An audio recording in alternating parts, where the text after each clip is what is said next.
and ye shall know the truth, and the truth shall make you free. This is Irreverent, Faith and Current Affairs.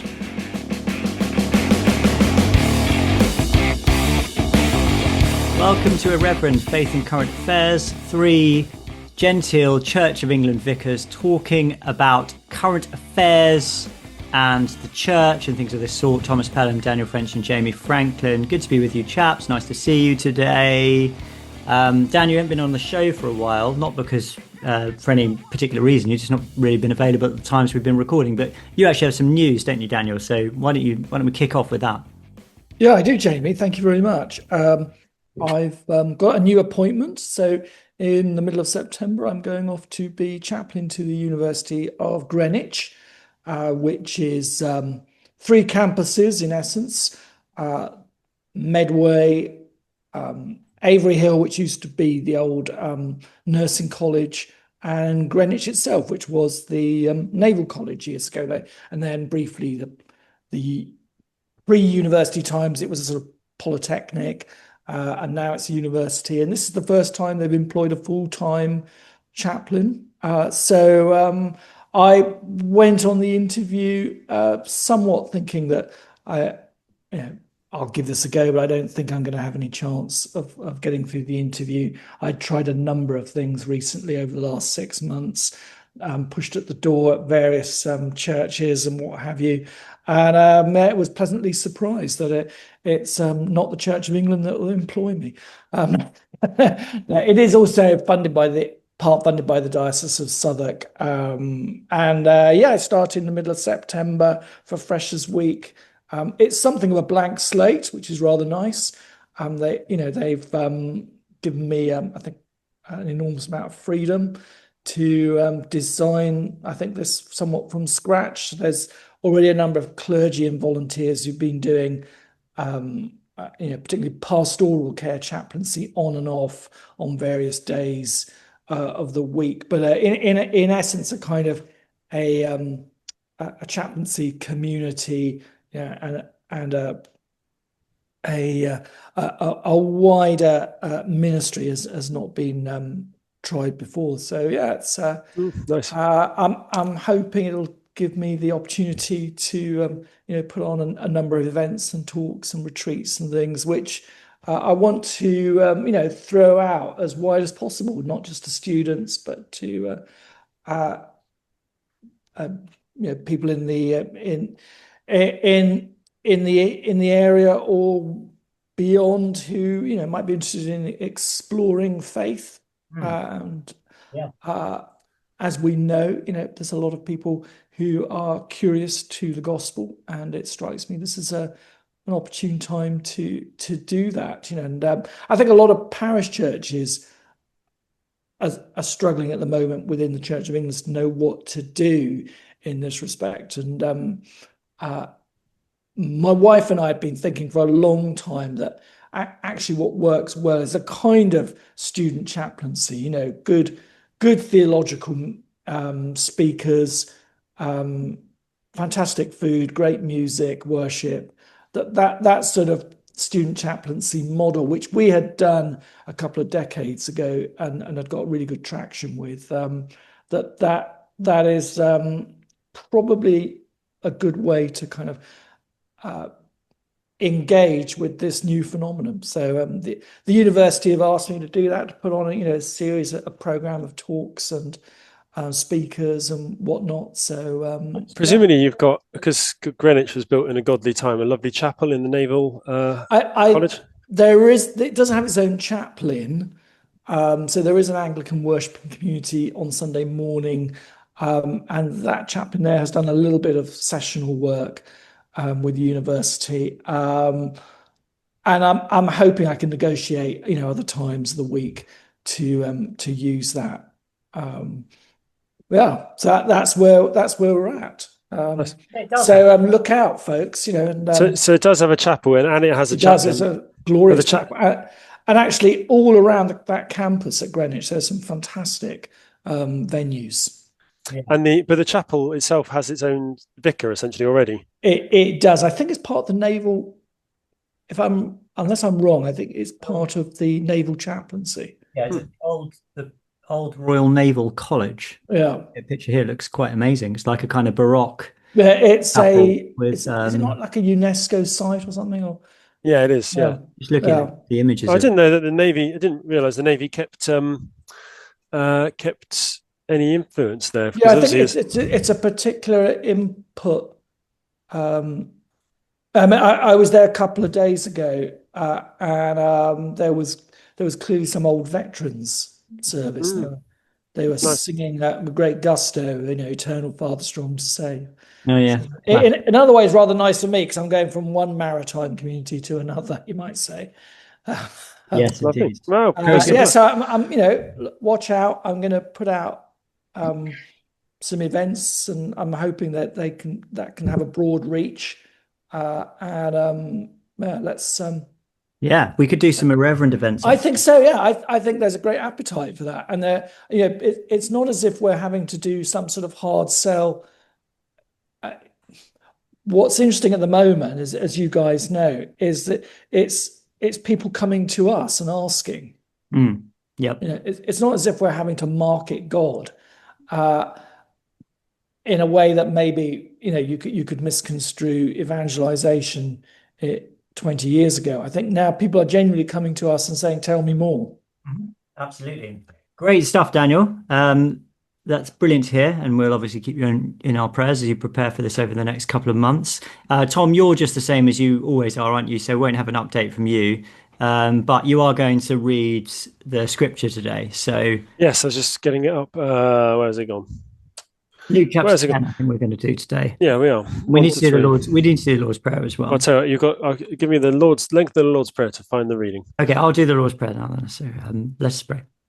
Our Father, which art in heaven, hallowed be thy name. Thy kingdom come, thy will be done in earth as it is in heaven. Give us this day our daily bread. Forgive us our trespasses, as we forgive them that trespass against us. Lead us not into temptation, but deliver us from evil. Amen. Amen. So reading from Luke chapter 10, verses 1 to 3 from the ESV. After this, the Lord appointed 72 others and sent them on ahead of him, 2 by 2, into every town and place where he himself was about to go. And he said to them, "The harvest is plentiful, but the laborers are few. Therefore, pray earnestly to the Lord of the harvest to send out laborers into his harvest. Go your way. Behold, I am sending you out as lambs in the midst of wolves. Carry no money bag, no knapsack, no sandals, and greet no one on the road." Very nice. Yeah. Well, it's this Sunday's gospel reading, if you're following the Revised Common Lectionary, and it's a memorable phrase actually, and I always think it's one that it inverts the sort of expectation of the Church of England at the moment quite nicely. By which I mean, there's this underlying assumption that the harvest isn't plentiful, people don't really care, and labourers are few. There's never enough volunteers, but there's that sort of idea that actually the harvest isn't sparse. Now, a challenge there, of course, is whether we should read this directly from Galilee into England. Is it a universal thing or is it a specific thing? I like to think it's actually more of a universal thing than anything else. Jesus isn't saying the harvest is plentiful in Galilee at that time. He's saying that in general, harvest is good spiritually, is ready, and it's a sort of it's a rather bold and terrifying version of mission, which sort of empties ourselves. We don't go from a place of power; we go from a place of weakness. Carry no money, no knapsack, no sandals, and greet no one on the road. There's a sort of you're focused. You've got your eyes set on the kingdom. You're praying for more labourers to come out, and the labourers are presumably coming from the people who you evangelize and meet. And it's very vulnerable. You're as lambs amongst wolves. So it tells me that the Church of England does need to think about how it does mission, or what it's doing when it does mission. How do we say, how do we reverse our expectations? There are people out there waiting to hear the word of God. It's the good news that will save them, and it's all about going out in vulnerability, being being honest, being stripped back amongst those who might take advantage, even wolves to eat us up, sort of almost innocently, and proclaim the gospel, and do that day in, day out, I guess. Yeah. Well. Yeah, it's great exposition there, Tom. I first heard this reading at the age of 17, going to see my parish priest to talk about ministry. And that sort of first tentative conversation, I don't know if you remember your first tentative conversation with a priest vicar, and we had this very enigmatic parish priest who closed his eyes. I can remember in his study and sort of read this out from the labourers are few and the harvest is plentiful. And he just left it hanging there. And I didn't know how to respond. But I'll never forget that, that was his response to me, about saying, well, I think I'm being called to ministry, to the ordained life. And he said, oh, Daniel, just quoted this off. So whenever I hear it, I go back to those first tentative conversations. And it's been interesting in part of ministry here at Salcombe that we've done a lot with interns and ordinands, who are exploring that too. And those initial conversations are precious, aren't they? Because you don't want to set somebody on the wrong direction in terms of, this isn't an ego trip life. This is not a life of none of us are in for the money of it. But there is God has created this demand, this need, this harvest, and we're called to go into that humbly. Occasionally you get, you stumble upon people. Sometimes I have to say in second career vocations, who are very keen to. There's almost a kind of narcissism that's unspoken of. They need to be needed. Yeah. The other thing is, Do you know what I'm talking about? Yeah. Yeah, I think so. I mean, priestly narcissism is no new thing. I mean, it happens to us all at various times. Another interesting thing about the passage, we're not going to quote, but going on, this great big passage, it's quite obvious that sometimes the message falls on positive ears, and other times it's just completely rejected. You just cast off the dust and keep going. And again, there's a sort of relentlessness about this. Don't, if it's not working, move on.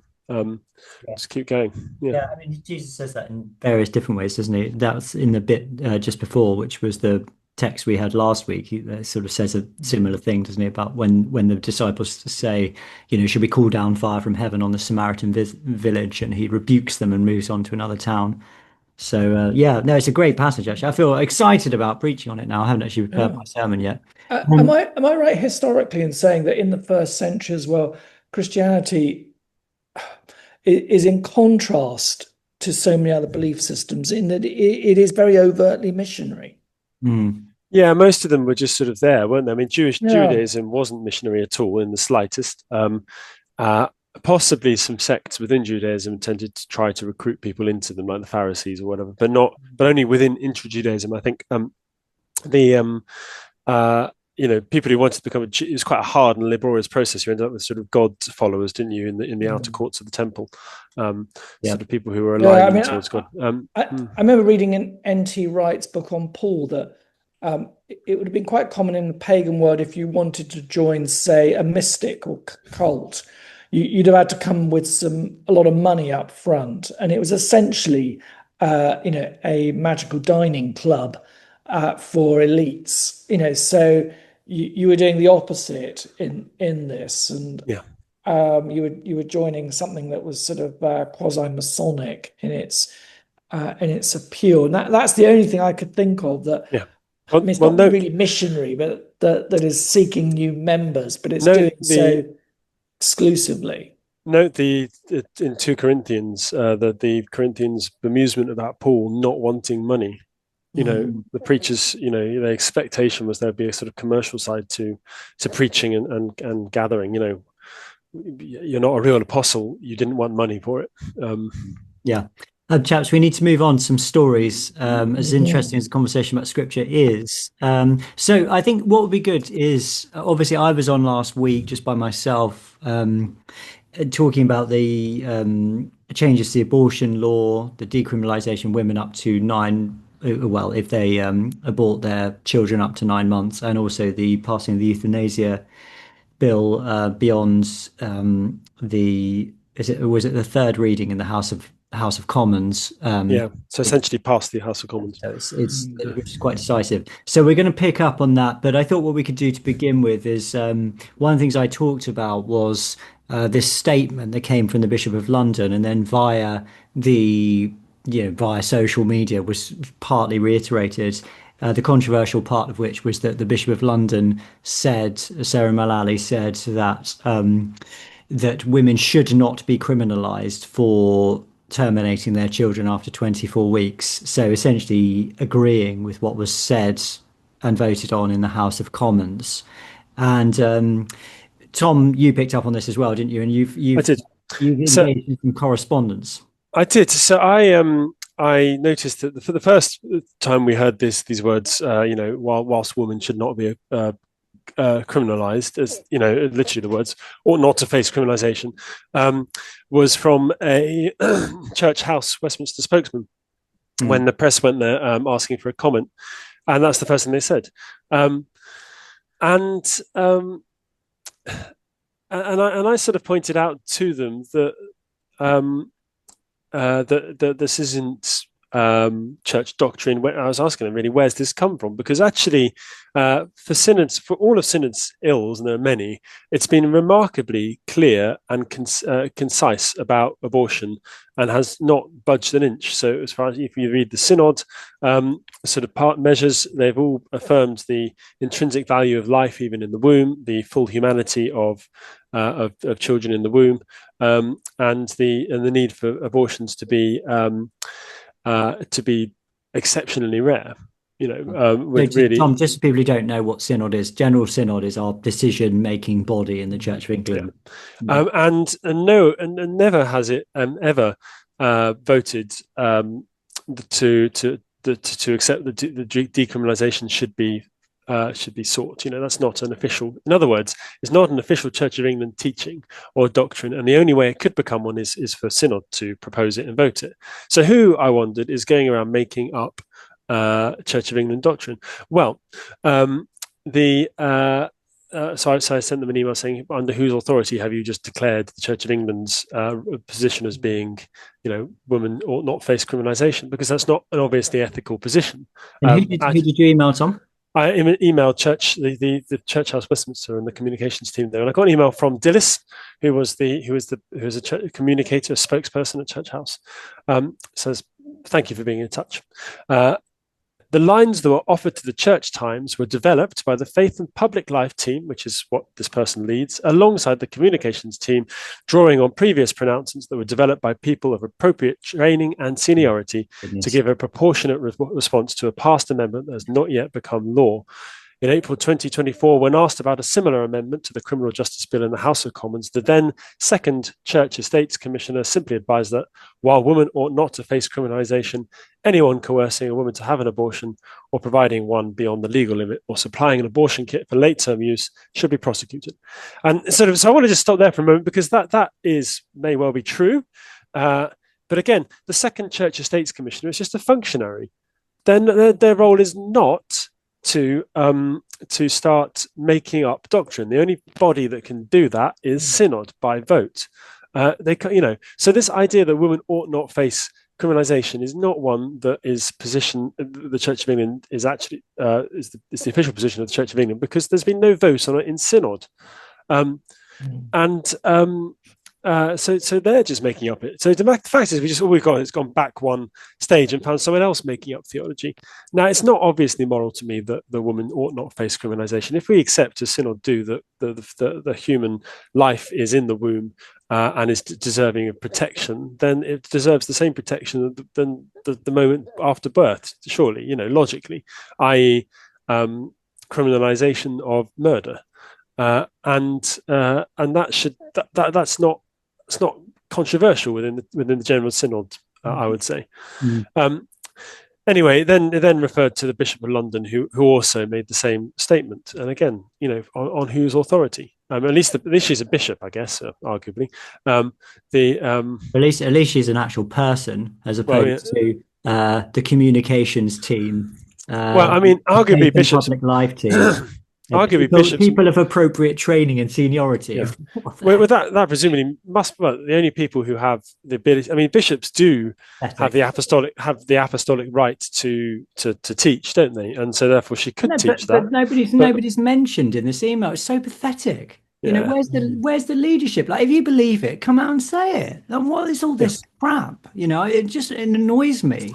So I sent another email back saying that it's not appropriate that they made this change in doctrine by fiat, by public commissars and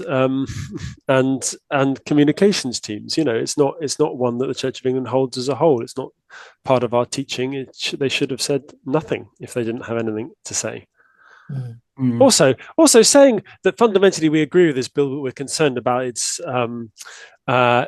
outcome because it will lead to more late-term abortions is frankly incoherent and makes no sense. Either you agree with it and the consequences, or you accept that that it's not a good thing, so therefore don't agree with it. I mean, I think the answer to that is that she does agree with it. Yeah. Because she's saying that they shouldn't be criminalised, which is the essence of the bill. Yeah. And the implications may be troubling, but sometimes you agree with doing something even though the implications are troubling. Yeah. I dare say that many people who voted for the euthanasia bill might find the potential consequences troubling, but they nevertheless think it's the right thing to do. So she does agree with it, essentially. Yeah, essentially, which, is not in line with the Church of England's current position.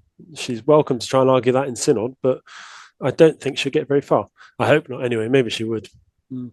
She might do. Yeah, I think this highlights, doesn't it, as a church, our struggle with any sense of the tradition and the deposit of faith and biblical truth as the church holding these things as guardians, and in the sort of the panic of this digital age, you can imagine that there's communication teams who don't necessarily have that sense of where, doctrine comes from. That they just see it as a series of policies that they have to, through ring binders, have a look and say, well, what's the policy on this? And how can we put this out in a way that sounds moderately inoffensive? I mean, I don't really mind them having the capacity to say something. I mean, but the obvious thing to do, just to quote Synod, the Church of England affirms that the governing body of the Church of England affirms that life is the human life is present in the womb, and that abortions are always tragic, sometimes necessary, and should be very rare. Yeah. And I mean, it'd be very hard to disagree with that, really, wouldn't it? Because that's what we said. I disagree with it being sometimes necessary, but Well, I mean, I guess you might say in occasions where they're very rare occasions, but it's the toe in the door one, isn't it? Of severe danger to the mother, or that she wouldn't survive. But I'm happy to quibble over that. But essentially, it should be very rare because it's a human being you're dealing with, and termination of a life is always a serious thing. I'm not entirely comfortable with General Synod's position on it, I suppose is what I'm saying. I think abortion is a grave sin, and the proliferation of abortion in this country is horrendous moral evil. I may be misquoting Synod. Let me just quickly. Yeah, but it doesn't. I mean, but all I'm saying is it just doesn't. It doesn't say that, does it? Whatever it says, it doesn't name it for what it. It does. It does. They're very strong. What does it say? I'm just trying to find it. it is actually a very strong response to it. The Synod's 2005. The Church of England combines principles of opposition to abortion. This is with a recognition that in strictly limited conditions, it may be morally preferable to any alternative. Maybe it's slightly weaker than you would like. But I don't. I mean, yeah. Sorry. The Ethical Investment Advisory Group, 2023. The Church policies remains oppose abortion in all but the rarest and most extreme cases. I mean, I think that's quite hard to argue with, because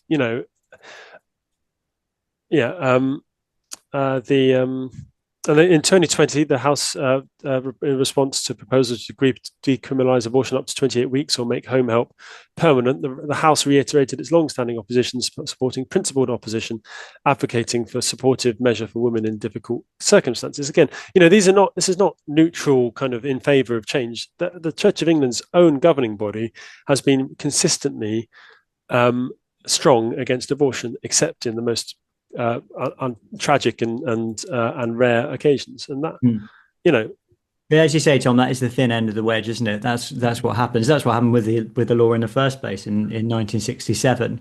Yeah, I get you. I agree. It's the thin end of the wedge. I mean, it's. I agree with you, Tom, but I would say that there nevertheless is not really a pro-life culture within the hierarchy and the ecclesial machinery of the Church of England, that it is anyway energized by this, bar some very, not anodyne statements, but very safe statements. No one in the church hierarchy is going to lose their job over this or stick their neck on the block for this. Are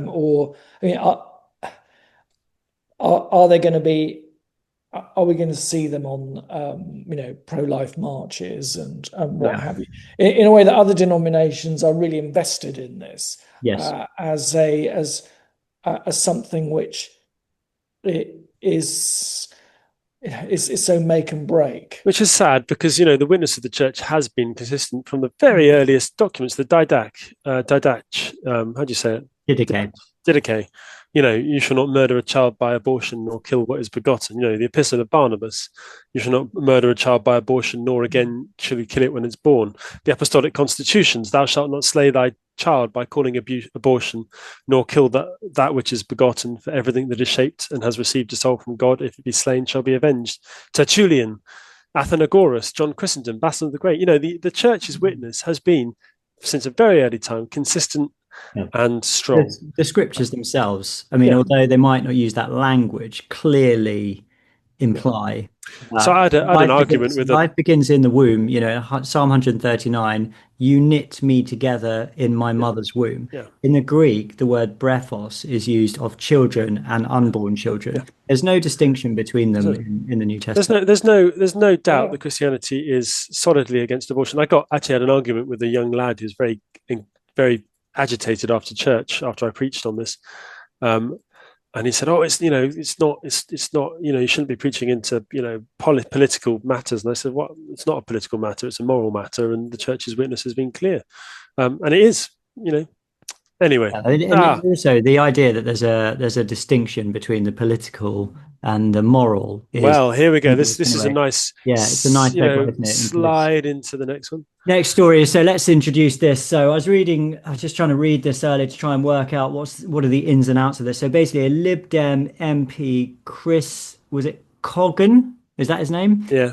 Chris Coggan has been denied Holy Communion at his church by a Roman Catholic church by Fr Ian Vale, pastor of St Joseph's Catholic Church in Dorking, because he voted yes to the euthanasia bill. Sorry, it's Coglan. So I can't read my own writing.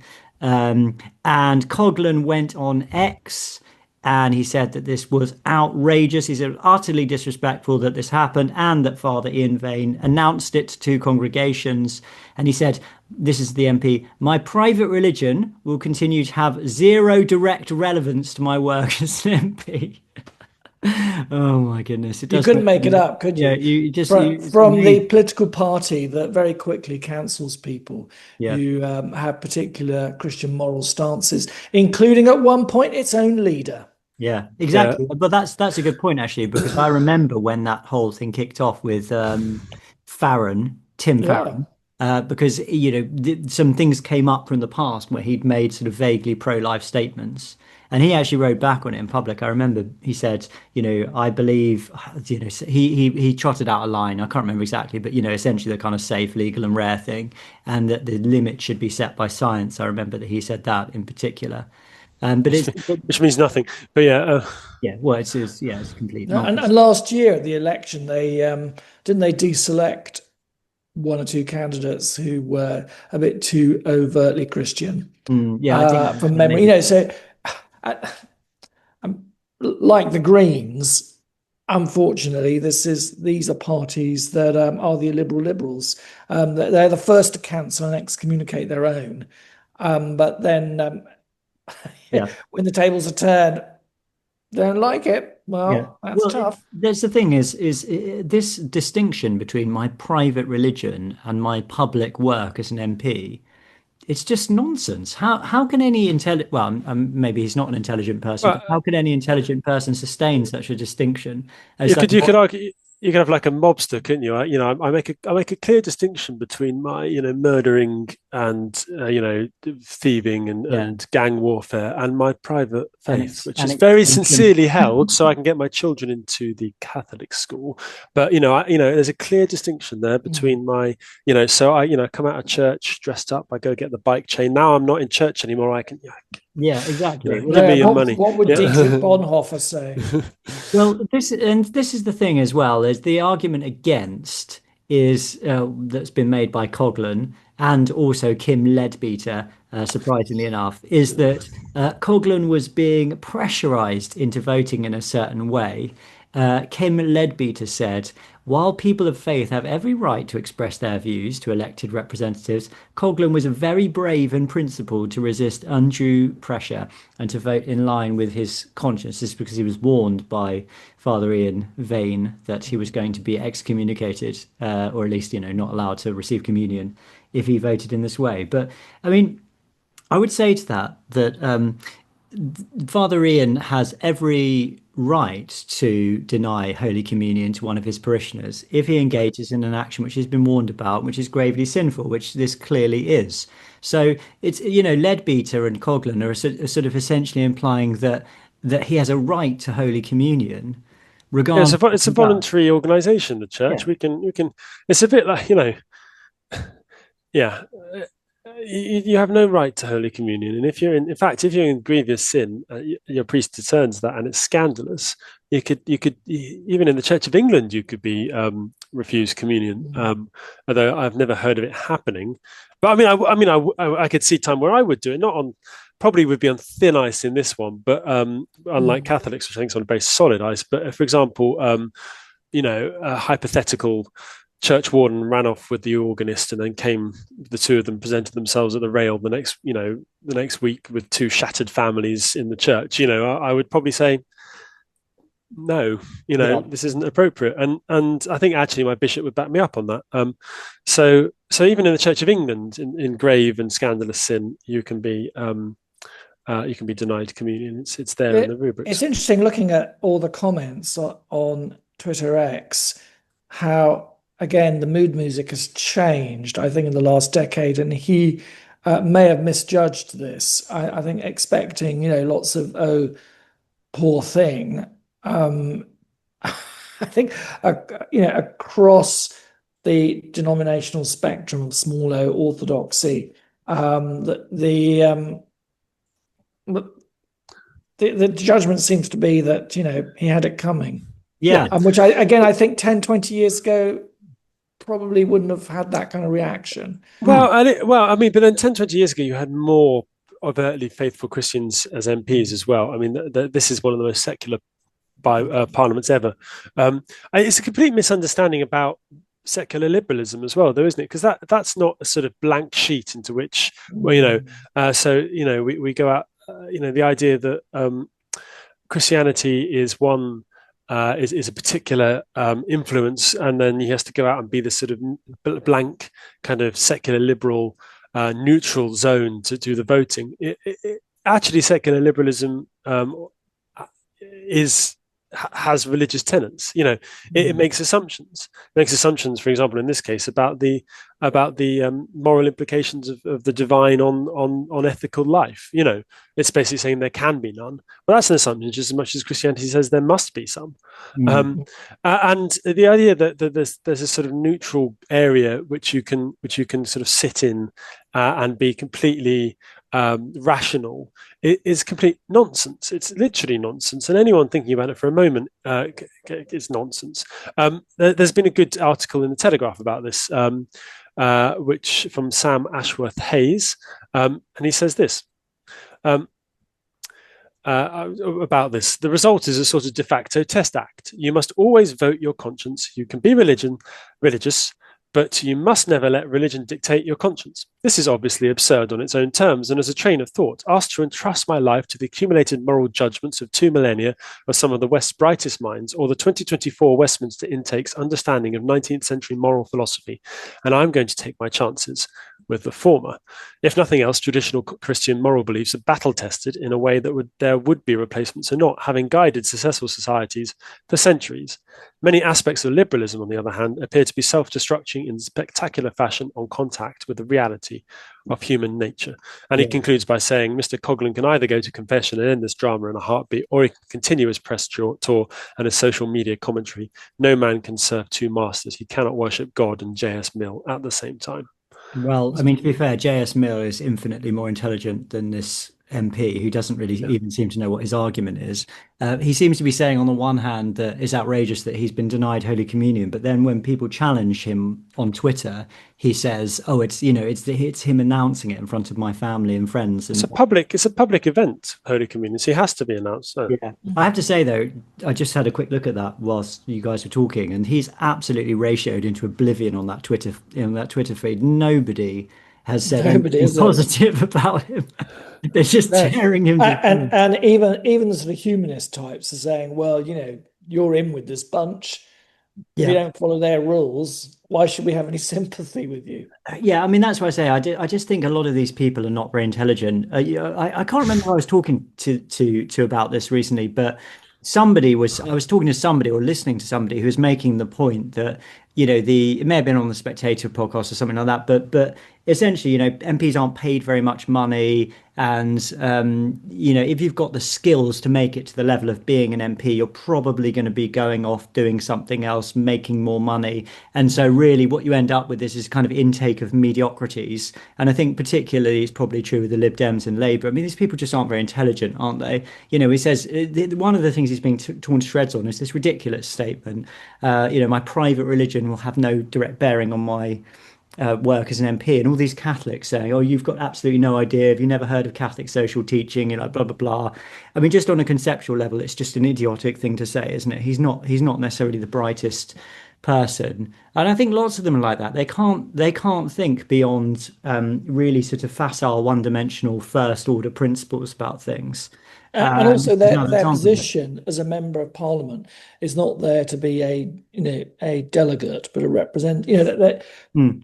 I had this from our local MP who voted for the assisted dying legislation, and her letter to any of us who criticised this was on the lines of, I've taken some straw polls, I've asked people in the constituency, and 80-90% want this, so I feel obliged to vote for this.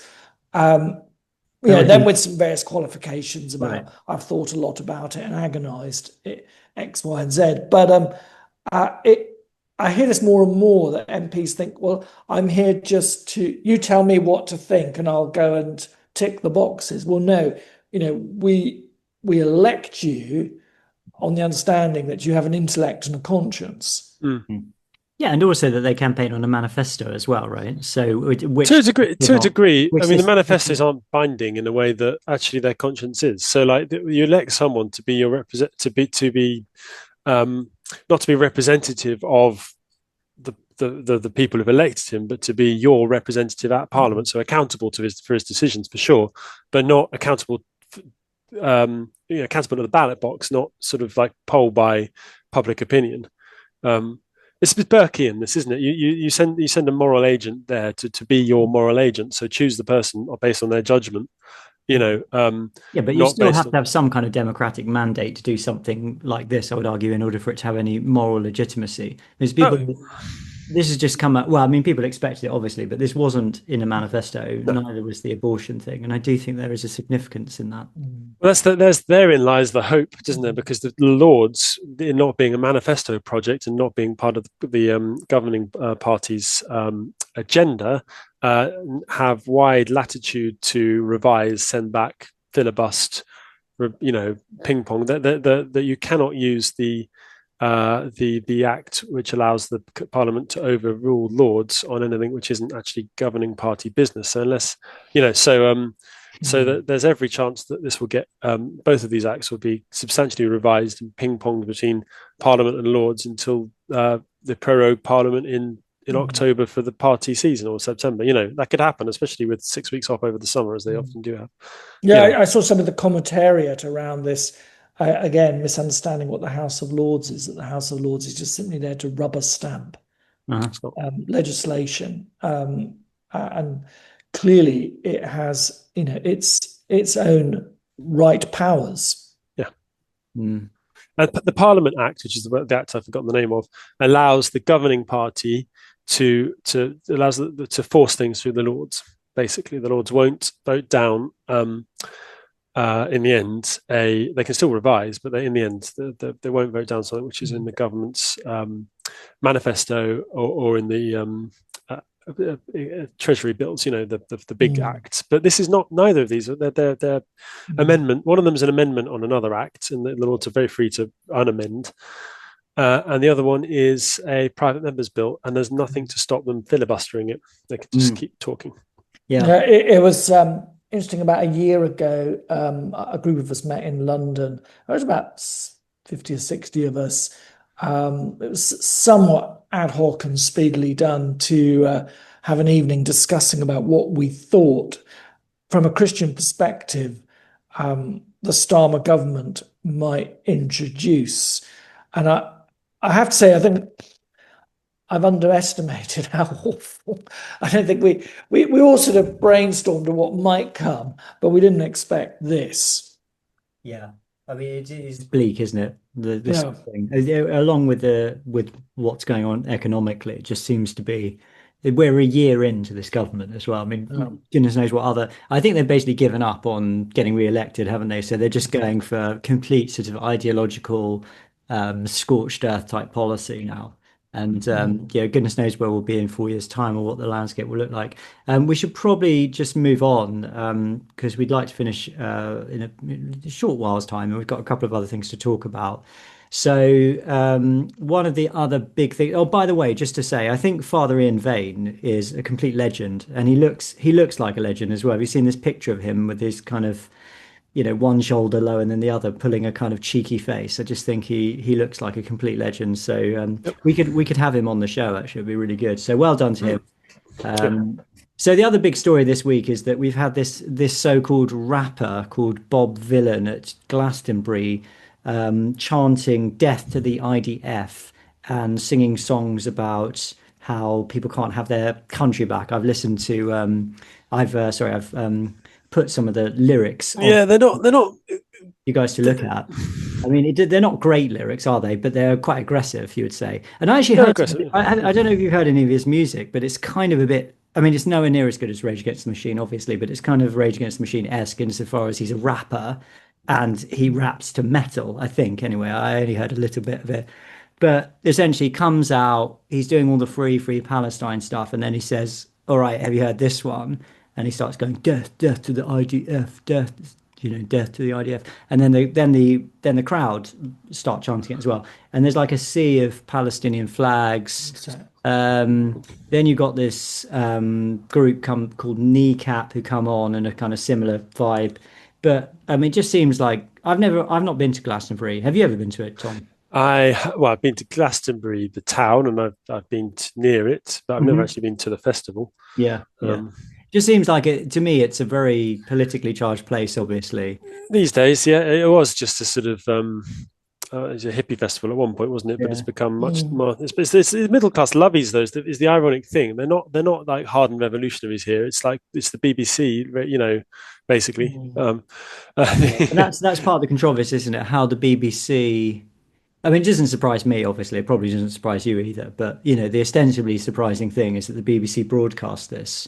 And the question is, well, if this was another group who are not Jewish, like blacks or something like that, or I don't know, just the army of another nation, would the BBC be doing the same thing? And also a number of people have been drawing parallels with Lucy Connolly as well, who's still in prison a year after she did this tweet. After the Stockport murders. This guy. I mean, you might make some kind of argument and say, well, what this guy did wasn't as bad. I mean, I don't really see that argument, to be honest, but it's at least almost as bad, isn't it? And he's doing it in front of a crowd of people. I mean, if there were Jews there, you could, which there probably were, you could see this as like an incitement to violence quite easily, couldn't you? I mean, it's literally the sort of free speech advocate position normally is that you can say whatever you like, but you can't incite violence in a kind of direct and immediate sense. I think that's pretty much the sort of American Constitution's position. Isn't it?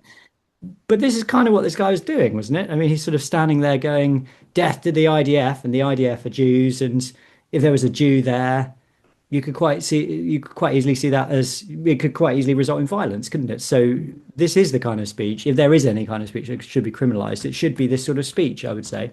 I don't know what you think. I don't think. Go on, Tom. I personally don't think it should be criminalised. I mean, I think we're members of the Free Speech Union here. Sorry, what I've just said is pretty much Toby Young's position, by the way. Well, I don't know about this, but he certainly supports the US Constitution's position on free speech, which is But this shouldn't be criminalised unless it's a direct incitement to violence. Sorry, Karen. Is this I mean, I guess the argument would be: is this a direct incitement to violence, or just a general wish? It sort of sounds like one though, doesn't it? Yeah, well, if you say death to the IDF, yes, that is that though just a wish, a prayer, or is it if he said let's go and build bombs and let's go and kill them on Wednesday the 24th of July, let's fly there, then that might let's form terrorist cells in Israel, then that would be obviously incitement, and would be to be let's just be very honest, I'm not claiming any of those things to be true before the police come and knock down the door. I don't want those, but those are examples of speech that would go beyond simply a wish, however unpleasant, or an opinion. I think that the IDF should all be killed is an unsavory opinion, but it's not illegal speech and go towards, and there is a line there. I mean, arguably, I think one of the big things about Lucy Connolly's tweet is that it's an opinion. For all I care, makes it an opinion. It wasn't incitement. I don't care. It's interesting how that is interpreted. Her tweet was interpreted very broadly. Yeah, and his is being legally. It seems like the government is pussyfooting around his and. When he being very generous. Yeah. When he said death, he meant death to their ideological position. He didn't mean actual death, physical killing. No, I mean, just to be clear, what I was saying earlier, I wasn't saying I absolutely think something should happen to him. All I'm saying is that there's definitely an inconsistency between him doing that and Lucy Connolly doing what she did. With the argument with her was that, well, she was inciting because she was putting out to all these people on Twitter. But there's not actually any evidence that anyone did anything or thought anything as a result of her tweet. Whereas if you've got a guy in front of a crowd of people, an angry kind of, emotionally heightened crowd of people who are right there all up in a kind of frenzy, and then you start going death to the IDF, you could quite easily see that resulting in violence. It's just obvious how that could happen. Whereas with the Lucy Connolly thing, it's not obvious at all how a tweet can cause somebody to go and do something violent. Do you see what I mean? I'm just saying there's a big difference to me, and the Bob Vylan one is much worse than the Lucy Connolly one, and yet she's been in prison for over a year. And this guy, obviously, I mean, he was broadcast on the BBC, you know, and this, you know, taxpayers' pound, as it were. And obviously nothing is going to happen to him. So to me, it's very inconsistent. That's all I'm saying. I find it so ironic that his real name is Pascal Robinson Foster. That's so Glastonbury, though, isn't it? So it's so Jemima and Tristan, isn't it? Yeah. In between our little pré-à-manger vegan sandwiches, where you know, being so radical. There have been loads of memes, haven't there? People have spotted that in this concrete and wire fence around the whole place, people have put up posters celebrating a world without boundaries, and yet it's nearly £400 to get in, probably £10 for a bottle of water, you know, it's got more security than the Vatican or Fort Knox, and yet here we have Pascal Robinson Foster, bless him, who believes that he's part of the Rebel Alliance. Yeah, absolutely. Yeah. I mean, the other irony is, from all accounts, the best performance was by you know, an 80-year-old Reform supporter, Rod Stewart. I think he you know, came out in total classic style. I mean, Rod Stewart comes here in Salcombe, and he's very good with people. He's very genuine. You know, he's a plain-speaking man's man who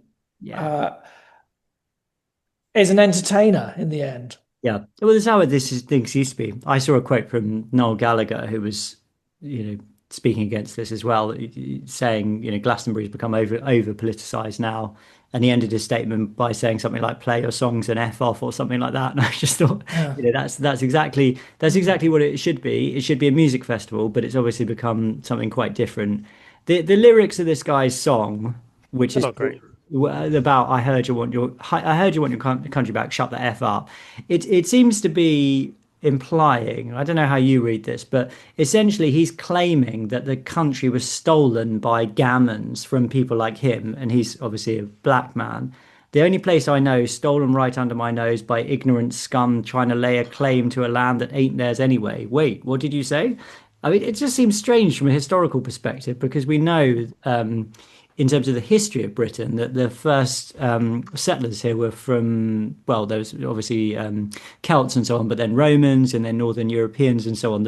You know, people from Africa and other places didn't come here until later. So it's an interesting Aboriginal history that he's postulating. Yeah. Well, it's this kind of denial of the Aboriginal status of the English people, isn't it, as an ethno-nationality? Yeah. And I mean, the word gammon is, it's so funny, isn't it, that that is clearly it's a racial racist slur. Yeah. Of course it is. I mean, can you imagine if a white performer went on and used the M word? Yeah. I mean, how rightly outrageous that would be. And yet here we have Pascal doing this. Yeah, I mean, horrific. It's so, the whole thing. So I mean, I hate these festivals. I find the whole underlying theme of them very dark. Yeah, I agree. And you'd have to pay me to go there, a lot of money. I just that to me is hell on earth, really. And it looks like it when you see the footage. You know, I've seen some phone footage of the kneecap set, and there's all smoke everywhere, and like these Palestinian flags and these crowds. It looks like a war zone or something like that. And you know what's left when everybody's gone back home to their little cozy suburbs, feeling chuffed about themselves. Is an environmental catastrophe. Yeah, something like 4,000 tons of rubbish they leave there. Horrible. Just left there, you know. And they're all white as well. They're all white middle class people. That's the other thing. So it's like they're all celebrating what this guy is saying, but it's directly targeted against who they are and where they've come from. You know, these white middle class English people, and they're all there going, "Yay, free Palestine! Yay, you know, f the gammons." But they're the gammons. You know, that's Yeah. it's just And my suspicion is, that a lot of, like, say, the Afro-Caribbean communities, the, African communities in, say, places like London are actually very, generally morally quite conservative. Or, typically Pentecostal, and that they're not sort of radically politicized in the way that, or have that sense of marginalization. I think today that yeah. that the BBC lovies would love them to have. We need you to be a victim so that we can self-flagellate ourselves. Bob Vylan as well is a rubbish name, I have to say. I don't get Well, it. it's a pun on, obviously a pun on Bob Dylan, isn't it? Yeah, but why? I mean, is he a villain? He's like Bob Dylan, but a villain? Villain. Oh, yeah. Well, it's a sort of fabricated edginess, isn't it, really? Yeah, it's not impressive. Yeah. Well, listen, we're coming to the end of our time. So I want to use this email though. So basically, I'm going to do a plug to support, and then after that, we'll do our email of the week, and then we'll finish. So we'll miss a couple of stories, but we should just at least just acknowledge this horrendous suicide bombing that happened in Damascus, in a church in Damascus, which killed 25 people, carried out by Islamic State, a man opening fire with a weapon at a Greek Orthodox church of the Prophet Elias in the Dwayla neighborhood during a service on Sunday. Absolutely horrendous demonic attack upon a Christian church in Damascus. So we need to pray for the church, the persecuted church in the world, but particularly in Damascus and Syria at this time. Horrendous stuff. So. But isn't it extraordinary when you look at the footage days afterwards of Christians processing through that ancient town, with jubilant songs of "We're not going to be defeated because Christ is our Lord," and various versions of that. I mean, it puts us to shame, I think. Oh yeah, absolutely, absolutely. Yes, completely. Well, listen, we'll do our email of the week in a minute. Just to say, if you like the podcast and you appreciate what we're doing here, please do support us by going to our website, irreverentpod.com, and becoming a patron today. Click on the red button. If you become a patron, you get episodes early, you get bonus podcasts, I should say, called Uncollared, and you get various other benefits. You can do it for as little as £1.50 plus VAT in the UK per month. It really does make a huge difference to us. The podcast costs money to make. I live off the money I make podcasting and writing, so it really, really helps, and it is so important to do so. So please go to irreverentpod.com, click on the red button and become a patron, or you can go to Substack, irreverentpod.substack.com, and do the same thing. The pricing point is £5 a month there, so it's slightly more for the lowest entry, but if you like Substack more than Patreon, you can do that as well. So please do consider supporting us if you like the podcast. If you'd like to donate directly, please send us an email, reverendpod@gmail.com, and you can buy us a coffee on our website as well, reverendpods.com. That's the yellow button. But thank you to everyone who supports us. We really, really appreciate it. Now, let's do our email. So this is addressed just to me, but it can be for all of us. This is because I did the episode last week by myself. So it's about the abortion and euthanasia bills. Hi, Jamie. In your most recent irreverence, you conveyed well your unhappiness about the recent abortion and euthanasia bills. Your sadness on the issue struck me, and as I seem to have no strong feelings about either, it made me wonder why people feel so differently about these issues. Though I believe God exists, I have no religious beliefs, and this is, I think, the key. Here are my thoughts, and maybe they might inspire some discussion on a future podcast.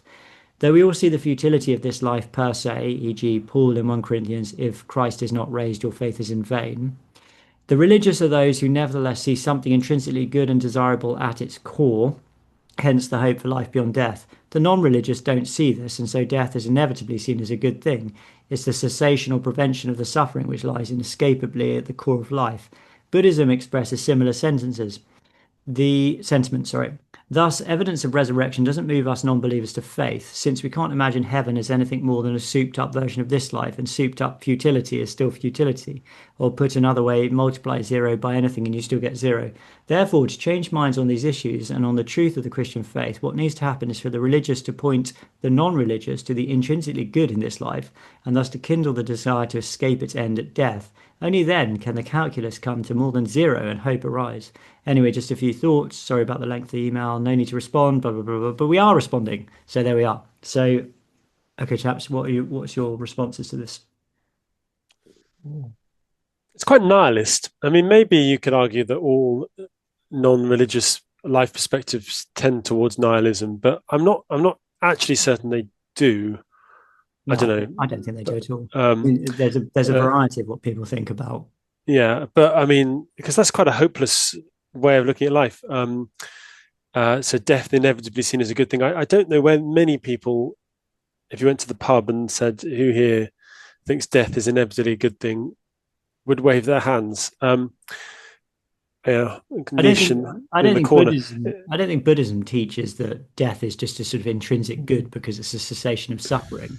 Buddhism is about becoming one with the rest of everything that exists and achieving enlightenment.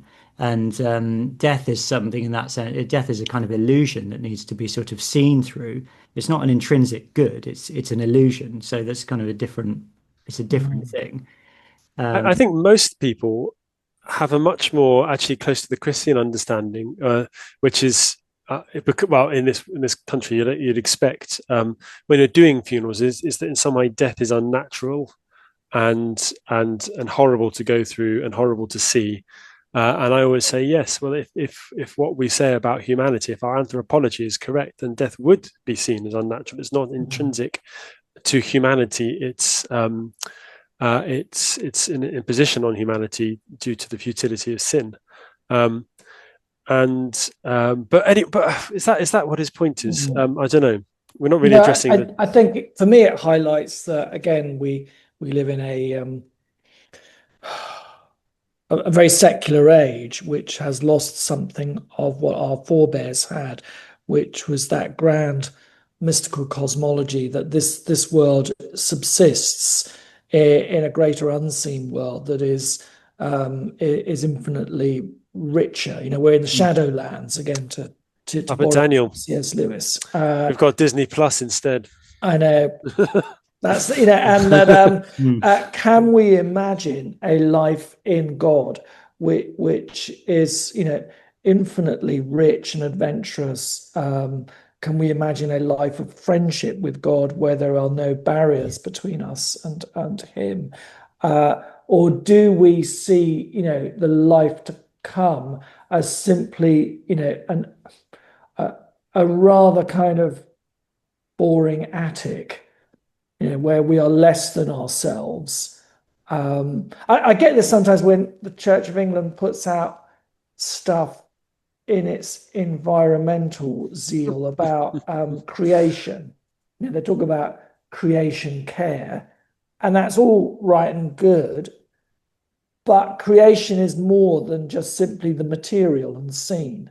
The vast amount of creation is the heavenly, is the unseen, is the spiritual. I think we have a very, very diluted sense of the life to come and the greater life, the greater unseen world that is life in God. In the vision of Revelation 21, isn't there? The human beings have no need for the sun because God is their light. Yeah.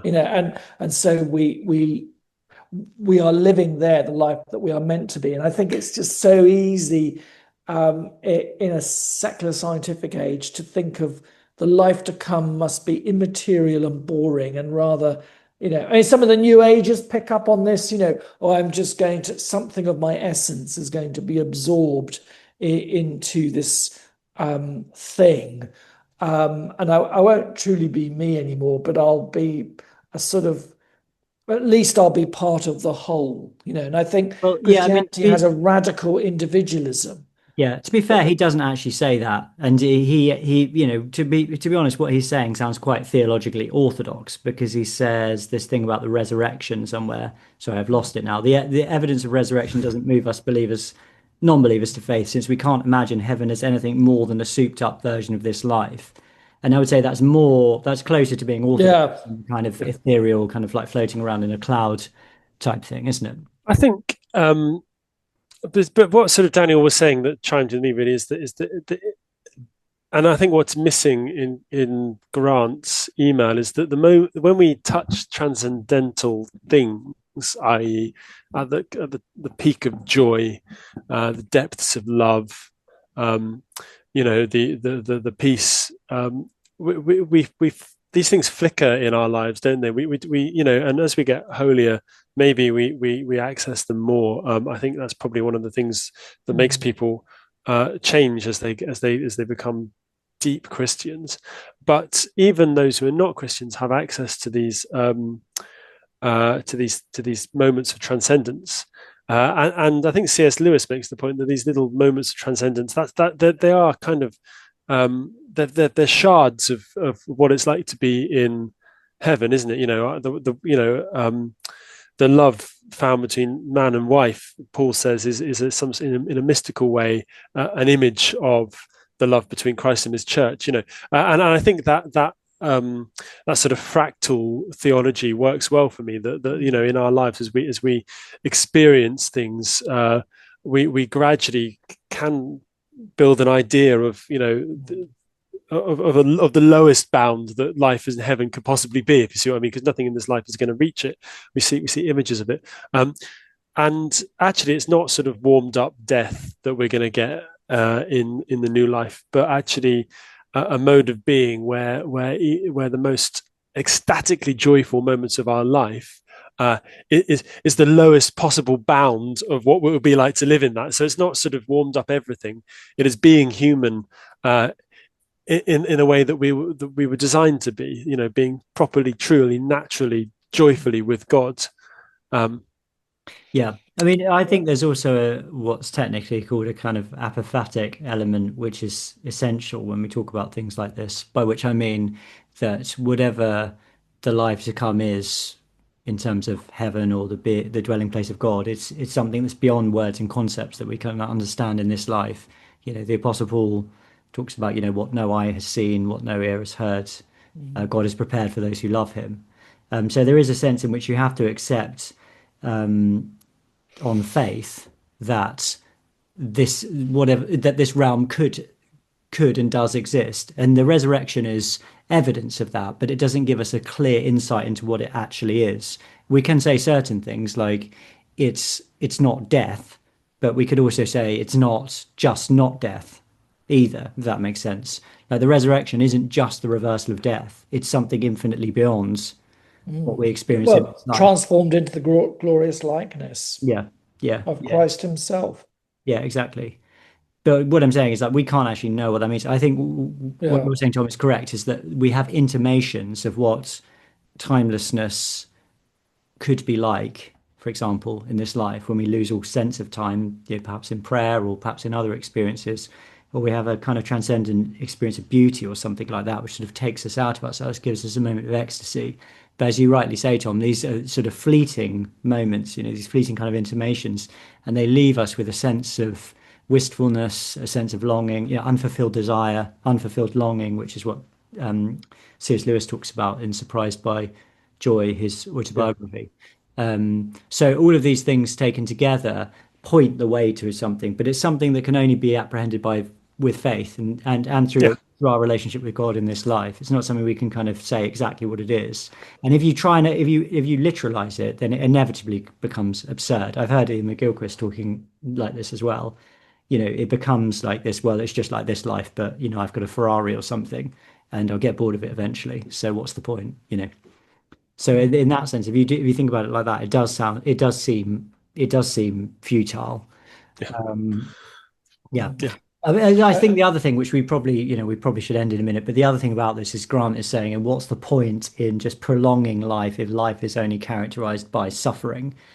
And that's the fundamental argument of the person who wants to argue in favor of euthanasia, isn't it? But it implies that there is nothing else to life apart from the immediate experience of pleasure or pain, which is something we'd obviously want to push back on. Sorry, Daniel, you were about to say No, and that in the Christian mystical tradition, endurance produces character. Yeah. Character produces hope, and suffering, joining our suffering with Christ, is seen as transformative and beneficial, and that might sound like complete woo-woo outside a Christian context. Yeah. I mean, Sorry. I suppose up until a couple generations ago, sort of pre-boomer, some of the people would lean into at least some of that. Yeah, I think it's difficult to make that case for people who are not Christians, though, isn't it? So, Yeah. I mean, the reason I was thinking about this, I was talking to someone about this the other day. The reason I would advocate for this not to happen in a general sense isn't because I wouldn't hope to persuade people in theological terms who weren't Christian. I would say I think the consequences of this are going to be so awful that we shouldn't do it. And if people want to kill themselves, fine, but you shouldn't give the state permission to do this, and you certainly shouldn't equip the state via the NHS to do this either, because this is going to result in a kind of widespread cult of death where people are going to feel pressurized to opt into state-sanctioned euthanasia and so on. I don't think there's anything wrong with arguing in that way, particularly because I think when you make a theological argument and you try and apply it more broadly, people will just say, I just don't believe that. I just think it's nonsense.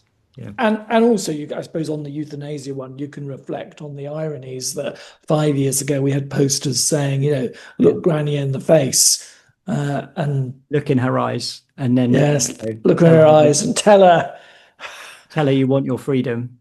Don't. And now Granny. we're saying, we've got posters on the tube saying, can we not just end Granny's suffering? Granny wants to die. What's the problem? So give her the pills. Give her the pills. She's bored anyway. Yeah. What's the point in life? Yeah. Yeah, exactly. It doesn't really make all that much sense. It's kind of inconsistent. Sorry, Tom, what were you going to say? No, I just agree. I need to finish, Jamie. Yeah, I'm starving. I'm wasting away here. We all are, Tom. Okay, well, thank you very much. Let's say a little prayer, shall we? Daniel, do you want to finish with a prayer? And then we can... God grant us the grace to grow in holiness and to take up our cross and to follow him, knowing that he who asks us of this says also most graciously that his yoke is easy, his burden light. And may God bless us all, Father, Son, and Holy Spirit. Amen. Amen. Thank you very much, Daniel. Thank you, Tom. Thank you, everyone, for listening. God bless. Time. Keep watch. Keep the faith.